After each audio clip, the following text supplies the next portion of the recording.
오늘 아침 하나님께서 주시는 말씀 요한계시록 14장 14절에서 20절까지 말씀, 하나님 말씀 한 절씩 교도하겠습니다. 또 내가 보니 흰 구름이 있고 구름 위에 사람의 아들과 같은 이가 앉았는데 그 머리에는 금면류관이 있고 그 손에는 이한 낫을 가졌더라. 또 다른 천사가 성전으로부터 나와 구름 위에 앉은 이를 향하여 큰 음성으로 외쳐 가로되 내 낫을 휘둘러 거두라. 거둘 때가 이르러 땅의 곡식이 다 익었음이로다 하니 구름 위에 앉으시니가 낫을 땅에 휘두름에 곡식이 거두어지니라. 또 다른 천사가 하늘에 있는 성전에서 나오는데 또한 이한 낫을 가졌더라.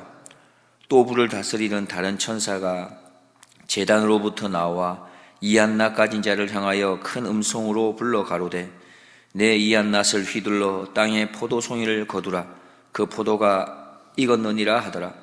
천사가 낫을 땅에 휘둘러 땅에 포도를 거두어 하나님의 진노의 큰 포도주 틀에 던지매 함께 보겠습니다. 성박해서 그 틀이 밟히니 피가 나서 말굴레까지 닿았고 1600 스타디온에 퍼졌더라. 아멘. 오늘 본문 말씀은 매일 성경 저희 큐티 책에서 알 수 있는 것처럼 마지막 날의 추수를 우리에게 이야기하고 있습니다. 마지막 날에 대한 추수는 예수님께서도 마태복음에서 말씀하셨죠. 13장에 알곡과 가라지의 추수를 우리에게 이미 이야기해 주셨습니다. 마찬가지 오늘 본문에서도 마태복음 13장에서 추수에 대한 이야기와 같은 맥락에서 두 가지 추수를 우리에게 말씀해 주고 있습니다. 첫 번째 추수는 14절부터 16절까지 나오는데요. 14절 말씀에 보면은 또 내가 보니 흰 구름이 있고 구름 위에 사람의 아들과 같은 이가 앉았는데 그 머리에는 금면류관이 있고 그 손에는 이한 낫을 가졌더라 했습니다. 요한이 본 것은 흰 구름입니다. 그리고 그 구름 위에 사람의 아들 같은 이를 보게 되는데 금면류관을 쓰고 있고 또 한 손에는 낫을 가지고 있는 모습을 봅니다. 이 낫에 대해서는 70인역에서 하나님의 말씀이다라고 표현하고 있습니다. 즉 요한이 본 이 사람의 아들 같은 이는 누구이겠습니까? 바로 말씀으로서 심판주로 오시는 예수 그리스도를 말씀합니다. 마지막 날에 예수님께서는 심판주로 오실 때에 하나님과 동등된 권세를 가지고 이 땅에 오신다는 것이죠. 구름 타고 또 머리에는 면류관을 쓰고 오십니다. 다시 말해 면류관, 승리를 가지고 이 땅에 오시는 분이 예수 그리스도라는 것입니다. 그런데 요한이 계시록 5장에서는요 예수님에 대해서 좀 다른 표현을 쓴 것을 우리가 알지 않습니까? 바로 어린 양이라는 표현을 사용했었죠. 계시록 5장 12절을 보면은 큰 음성으로 가로되 죽임을 당하신 어린 양이 능력과 부와 지혜와 힘과 존귀와 영광과 찬송을 받으시기에 합당하도다 하더라 했습니다.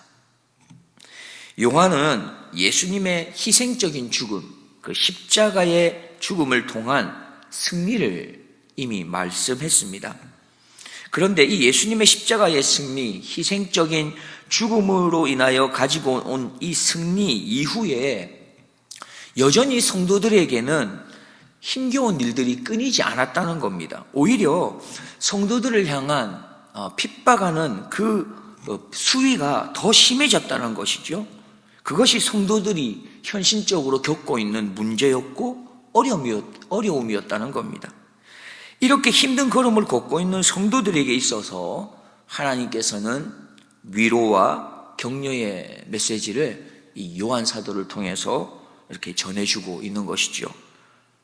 그 모습이 바로 오늘 본문에 등장하는 예수님의 모습으로 위로하시고 격려해 주십니다.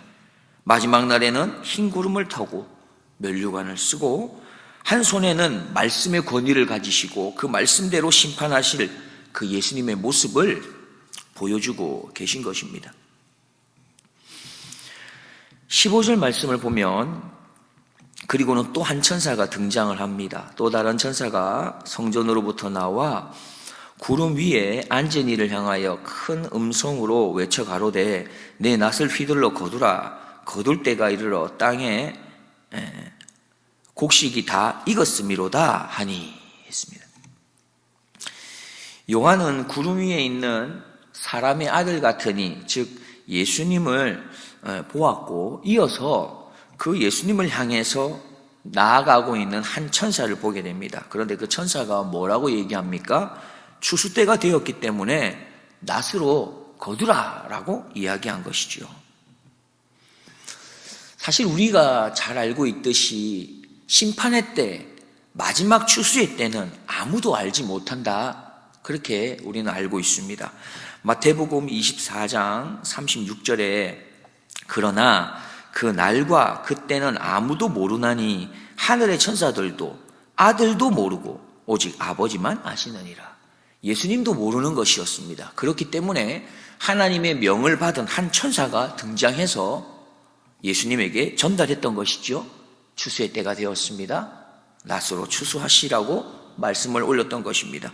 그러자 16절 말씀에서 그 하나님의 심판의 때에 결국 낫을 휘둘러 곡식을 거두게 됩니다. 우리가 살펴본 14절로 16절까지의 말씀에서는 곡식을 거두는 그런 이야기이지요. 그리고 나머지 17절부터 20절까지 말씀에서는 포도가 익어서 거두는 그 이야기가 펼쳐집니다. 17절, 18절에 보면은 또 한 천사가 성전에서 낫을 가지고 나타난 것을 보게 됩니다. 그리고 그 천사 이후에 또 다른 천사, 불을 다스리는 천사가 나타나서 그에게 또 심판의 때가 이르렀다라고 하는 소식을 전하게 됩니다.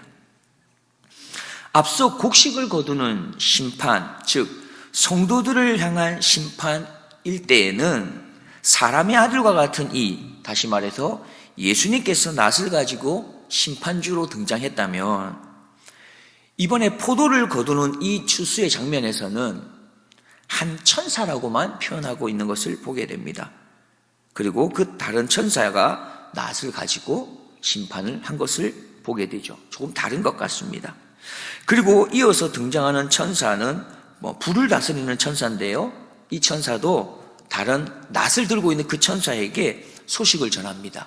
포도를 거둘 때가 되었다라고 소식을 전하게 됩니다. 19절 20절 말씀입니다. 천사가 낫을 땅에 휘둘러 땅에 포도를 거두어 하나님의 진노의 큰 포도주 틀에 던짐에 성 밖에서 그 틀이 밟히니 틀에서 피가 나서 말 굴레까지 닿았고 1600 스타디온에 퍼졌더라. 자, 여기에서 포도를 추수하는 것도 곡식을 추수하는 것과 마찬가지로 우리는 심판을 뜻하는 것을 알게 되는데요. 이 내용은 요엘서에서도 그대로 나타나고 있습니다. 요엘서 3장 13절을 보면 너희는 낫을 쓰라 곡식이 익었도다 와서 밟을지어다 포도주 틀이 가득히 차고 포도주 독이 넘치니 그들의 악이 크미로다. 자, 이 곡식을 거두는 것과 포도주 틀을 바르는 포도를 거두는 이 모든 것들은 그들의 악이 가득 찼다는 것을 뜻하는 것을 이미 요엘서에서도 말씀하고 있습니다.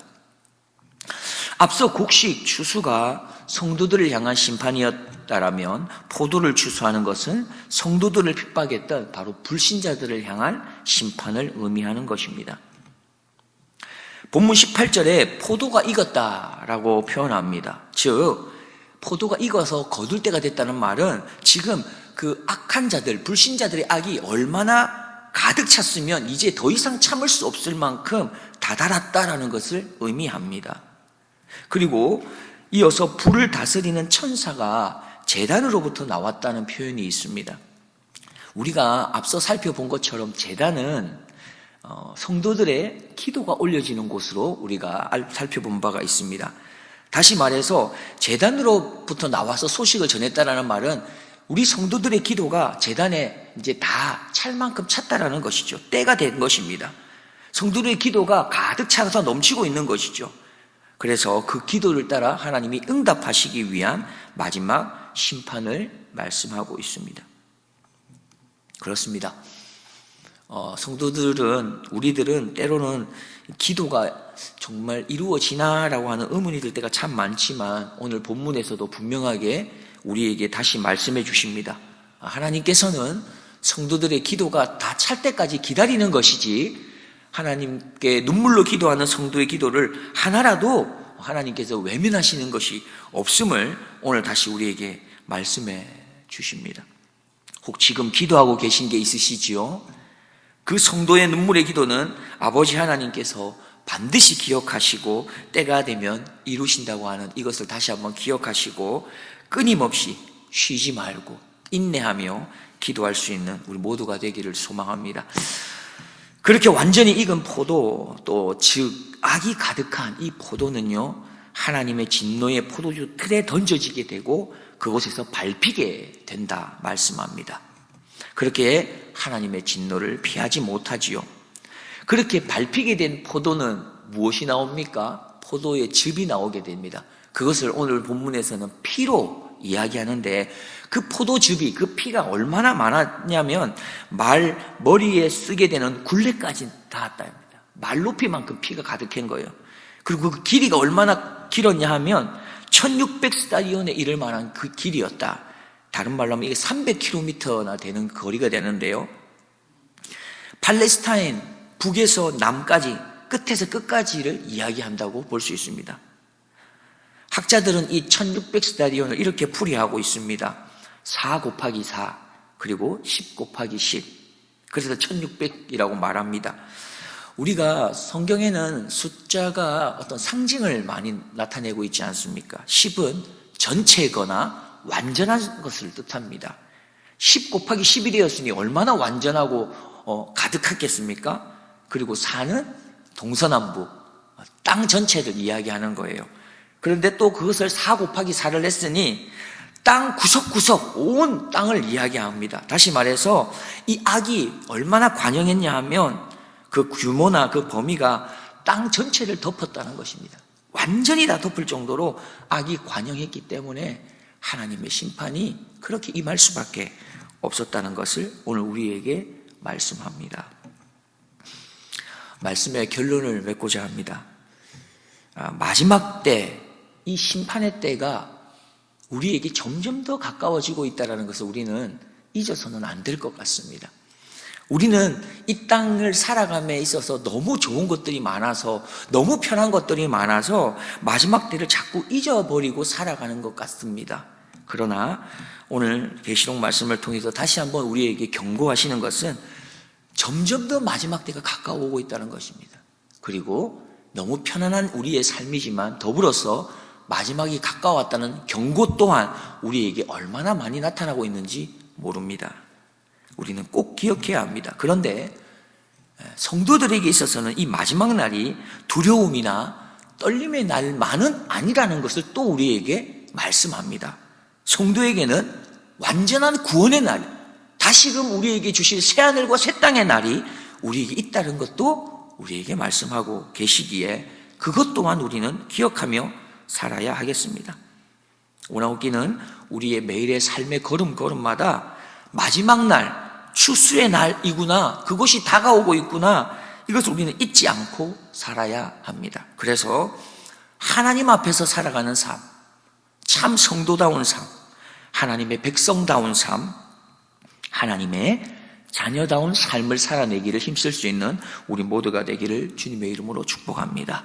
제가 베드로 전서 2장 9절과 10절 말씀 세 번역으로 읽어드리고 마치고자 합니다. 그러나 여러분은 택하심을 받은 족속이요, 왕과 같은 제사장들이요, 거룩한 민족이요, 하나님의 소유가 된 백성입니다. 그래서 여러분을 어둠에서 불러내어 자기의 놀라운 빛 가운데로 인도하신 분의 업적을 여러분이 선포하는 것입니다.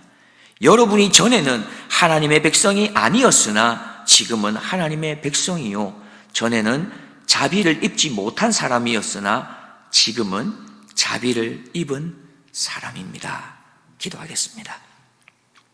하나님 아버지 감사합니다.